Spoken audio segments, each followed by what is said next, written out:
Assalamualaikum warahmatullahi wabarakatuh. Anak-anak ibu, jumpa lagi kita pada video pembelajaran kali ini dengan muatan pembelajaran IPS pada tema 4, subtema 1, pembelajaran 3 dan 4. Di pembelajaran kali ini, kita akan membahas materi seputar interaksi sosial. Kita sebagai manusia tidak bisa hidup sendiri. Kita membutuhkan bantuan orang lain. Oleh karena itu, setiap manusia harus menjalin interaksi sosial dengan orang lain. Interaksi sosial adalah hubungan timbal balik antara dua orang atau lebih. Jadi, interaksi ini hubungan antar dua orang atau lebih. Saat berinteraksi, kita biasanya berkomunikasi dengan orang lain. Bisa jadi dalam menyampaikan informasi itu, kita sampaikan dalam bentuk pesan kepada orang lain.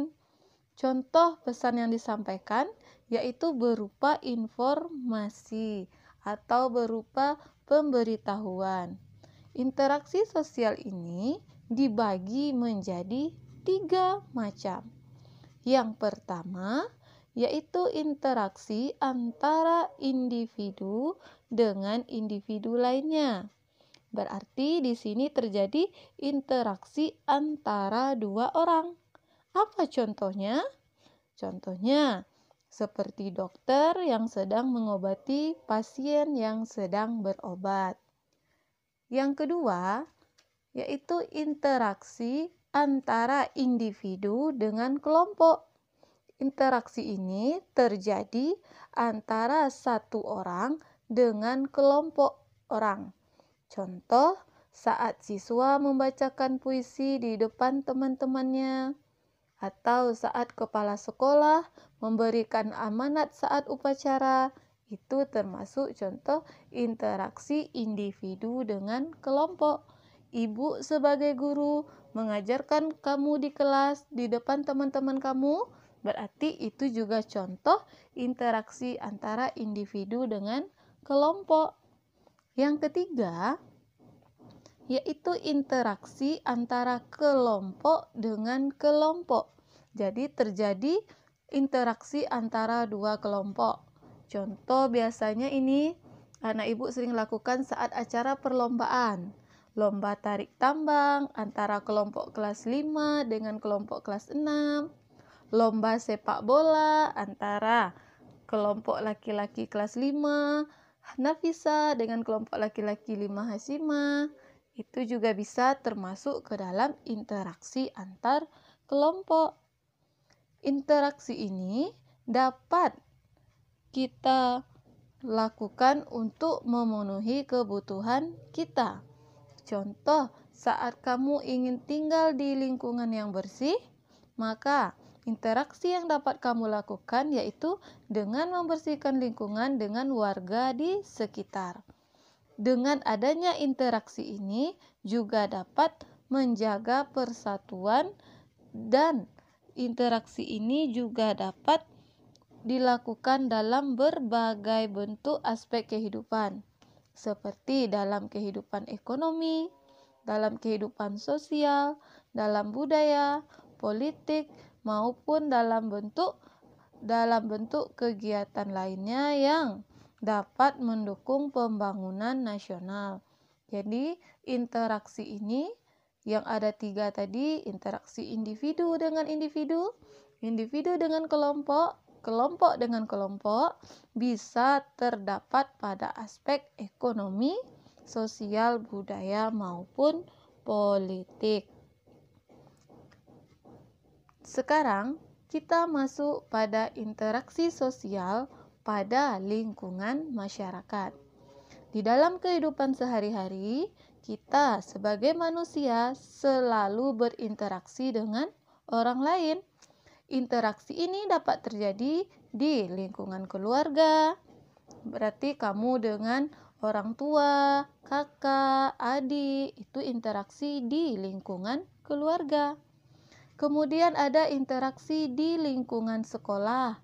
Dulu waktu kita masih ada tatap muka sebelum pandemi ini, kamu berinteraksi dengan teman sekolah, berinteraksi dengan guru-guru mata pelajaran, dengan guru kelas, interaksi dengan penjaga sekolah, itu interaksi di lingkungan sekolah. Dan ada juga interaksi pada lingkungan masyarakat. Kamu berinteraksi dengan lingkungan di tempat tinggal kamu, sekitar rumah kamu, seperti berkenalan dengan tetangga, berkenalan dengan ketua RT. Itu interaksi di lingkungan masyarakat. Jadi setiap anggota masyarakat berinteraksi untuk mencapai sebuah tujuan. Salah satu tujuannya yaitu untuk menciptakan lingkungan yang bersih, aman, dan tentram. Berikut ini akan Ibu berikan beberapa contoh interaksi sosial di lingkungan masyarakat sebagaimana bertujuan untuk menciptakan lingkungan yang bersih, aman, dan tentram. Contoh yang pertama yaitu interaksi melaksanakan kerja bakti secara rutin. Yang kedua, mengadakan ronda malam atau siskamling untuk menjaga keamanan tempat tinggal. Yang ketiga, menyelesaikan masalah di lingkungan sekitar tempat tinggal melalui musyawarah. Yang keempat, saling menghormati dan menghargai sesama tetangga, sesama warga di tempat tinggal. Yang kelima, tidak mengganggu orang lain yang sedang beribadah.